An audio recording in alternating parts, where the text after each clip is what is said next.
Urgut tumani Yangiobod mahallasida xonadonlardan birida jinlar oyna sindiryapti degan xabarlar tarqalmoqda. Urib jin sindirib ketyapti. Bu mana oyoqlarda ham oyna. Mana shu derazalarni ko'rib turibsizlar. Oyna ko'zi qolmagan. Mana bu yoqda bitta, mana bu yoqda ko'zi yo'q bittasi. Mana bitta tepada bitta qoldi, bu yoqda bitta. Ba'zi paytda o'zidan o'zi ham otib chiqib ketyapti. Bu narsa realni mana guvohi mashhur turgan odamlar. Xo'p, mana bu yoqda mana ko'z yo'q. Oyna shunday sinayapti. Oyna sinsa ichiga qarab tushish kerak bo'ladi, lekin ichiga tushmayapti. Oyna tushib mana tashqariga yerga tushyapti. Mana ham ichini ko'rsataman sizlarga. Hop. Mana hozir zublar pasta mana shu yerda turibdi. O'sha zublar pastamiz ham yo'qolib qolibdi. Mana bu tarafda zublar pasta, zublar sho'tkalar mana shu havoda uchyapti. O'zidan o'zi.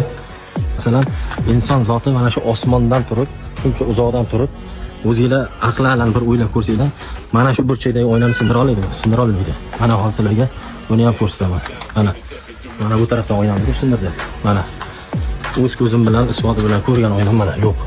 Kecha urib sindirib tashladi mana shu oynalarni ham. Bu joy Samarqand viloyat Urgut tuman Algar mahallasida.